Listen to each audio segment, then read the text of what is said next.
Bonjour à toutes et à tous. Alors, comme vous avez dû le voir, le vendredi 2 avril était la journée mondiale de l'autisme et la vidéo d'aujourd'hui sera consacrée à cette thématique et plus particulièrement à ce que nous avons fait à Saint-Malo avec l'association Autisme Côte d'Émeraude pour fêter cet événement. Traditionnellement, la journée mondiale de l'autisme est très importante pour les associations d'usagers. On y organise des événements de sensibilisation à l'autisme, comme des ciné-débats ou des conférences. Cette année, à cause de l'état d'urgence sanitaire, nous avons dû nous contenter d'organiser une exposition dans le centre commercial La Madeleine à Saint-Malo. Durant toute la journée du samedi 3 avril, des bénévoles de l'association Autisme Côte d'Émeraude se sont relayés sur un stand qui était mis à notre disposition par le centre commercial La Madeleine. Donc ça a été l'occasion pour nous d'expliquer beaucoup de choses à des personnes qui désiraient avoir des renseignements sur l'autisme, parfois simplement par curiosité ou parfois parce que ces personnes étaient concernées soit pour elles, soit pour un proche. Et nous avions aussi des panneaux avec beaucoup d'informations sur l'autisme en général. Je suis resté toute la journée sur le stand d'Autisme Côte d'Émeraude pour cette exposition. Par contre, je n'ai pas pu prendre beaucoup de vidéos à cause du fond sonore. Donc vous pouvez voir sur l'extrait suivant ce que ça donnait.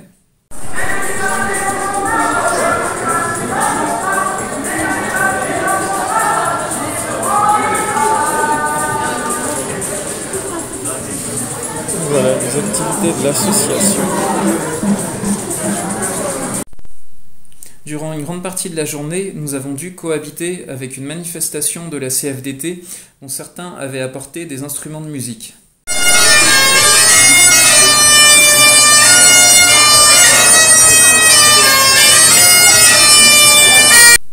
Le bilan de cette journée était quand même très positif, donc on a pu rencontrer beaucoup de monde, répondre à beaucoup de questions et notamment présenter l'association aux gens. Donc je reviendrai sur tout ça dans cette vidéo étape par étape. Pour commencer, je vais vous parler d'Autisme Côte d'Émeraude et des différentes activités qu'on propose donc, à tous les adhérents, aussi bien aux familles, aux personnes autistes qu'aux professionnels. Toutes les images que j'utiliserai pour cette vidéo sont tirées de photos prises durant la journée de sensibilisation en question. Alors ce qu'il faut savoir déjà, c'est que à la base, Autisme Côte d'Émeraude est une association de parents d'enfants autistes. Donc les principales activités de l'association initialement étaient réservées aux familles. Donc on peut avoir différentes choses, donc des rendez-vous personnalisés pour une personne qui par exemple a un enfant autiste ou autre et qui désire avoir des renseignements là-dessus. Il y a aussi bien entendu des réunions entre parents d'enfants autistes pour échanger des informations, s'entraider ou autre. Et il y a aussi une ludothèque, une bibliothèque et tout ce qui concerne le prêt de matériel pour les personnes autistes et notamment pour les enfants autistes. Petit à petit, les enfants ont grandi et la connaissance sur l'autisme dans la société s'est quand même améliorée. Ce qui fait qu'on a eu de plus en plus d'adhérents qui sont eux-mêmes autistes, donc c'est mon cas notamment, et des activités spécifiques ont été développées pour ces personnes. Donc en plus de ce que je vous ai cité avant, donc la bibliothèque, la ludothèque ou autre, on a développé des cafés Asperger, donc où les personnes autistes peuvent se retrouver entre elles et échanger, et des groupes d'habilité sociale, donc qui sont en fait des ateliers pour apprendre en quelque sorte à interagir en société, donc tout ce qui est codes sociaux ou autres. Plusieurs professionnels sont également membres de l'association, donc ça peut être des AESH ou des psychologues par exemple qui désirent se former à l'autisme, et pour cela on organise très fréquemment des formations ou des conférences. Enfin je dis très fréquemment, mais c'est quand bien sûr il n'y a pas de coronavirus pour venir gâcher la fête. Comme l'objectif bien sûr n'était pas seulement de nous faire de la publicité, mais également de sensibiliser les gens aux thématiques de l'autisme, nous avons mis en place un certain nombre de panneaux. Alors certains panneaux sont là tout simplement pour expliquer ce qu'est l'autisme et d'autres panneaux plutôt pour comment essayer de casser certains clichés en lien avec l'autisme. Donc ils ont tous été réalisés par des membres de l'asso et principalement par Simone Bernard qui a été pendant très longtemps présidente et qui est cofondatrice de l'association.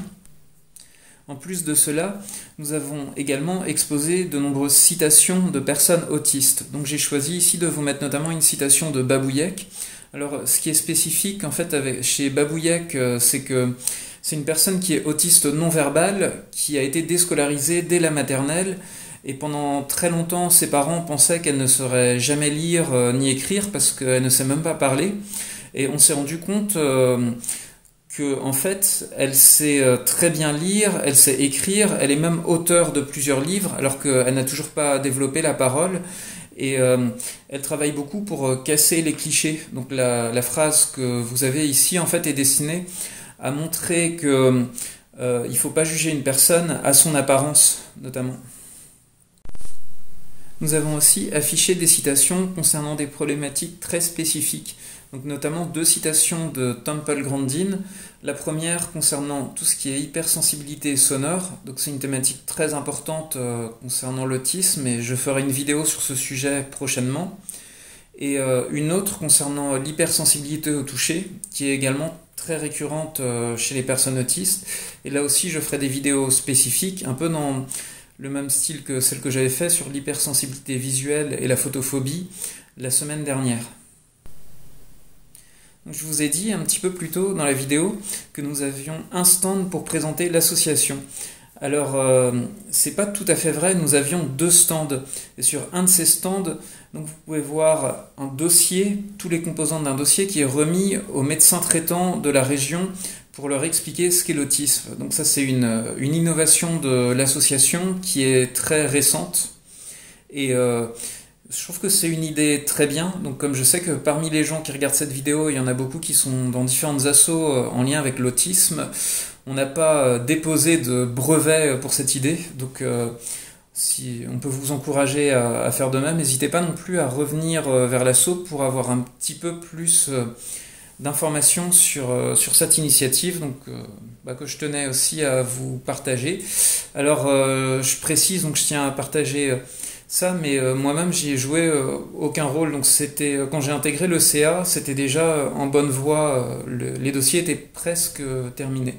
Mais bon voilà, si les personnes sont intéressées, je pourrais en reparler plus longuement. Pourquoi pas même faire une vidéo sur ce sujet si les autres membres de l'asso sont d'accord. Alors ceux qui me connaissent depuis un moment savent que je suis un excellent businessman aussi.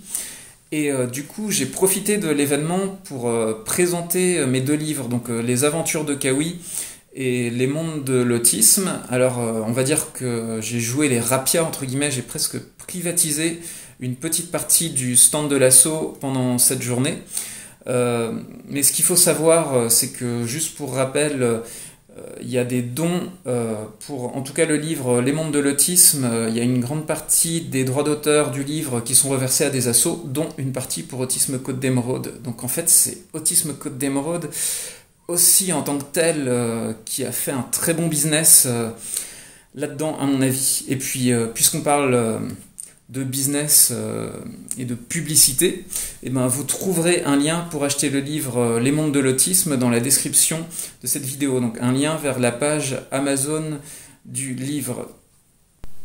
Donc voilà, j'espère que vous avez apprécié cette vidéo qui était un peu spéciale vu le contexte. C'est juste que je trouvais que c'était assez pertinent de parler de tout ça. Déjà pour montrer que malgré le coronavirus et l'état d'urgence sanitaire, on peut faire des choses, même si c'est assez compliqué. Donc bien entendu, personne n'a été blessé pendant cet événement. En fait, je veux dire par là que personne d'ailleurs n'est tombé malade parce qu'on respectait les distances sanitaires, le port du masque, tout ça. Donc il est quand même possible de faire des choses, il faut que la vie continue malgré la situation. Et à partir de la semaine prochaine, du coup, je reprendrai mes vidéos sur des thématiques spécifiques en lien avec l'autisme et je vais notamment continuer tout ce qui concerne l'hypersensibilité. Donc la prochaine vidéo sera consacrée notamment à l'hypersensibilité sonore. Donc en parlant d'hypersensibilité sonore, pour terminer, je vous laisse en compagnie avec nos amis de la CFDT qui ont égayé cette journée avec leur cornemuse. Salut!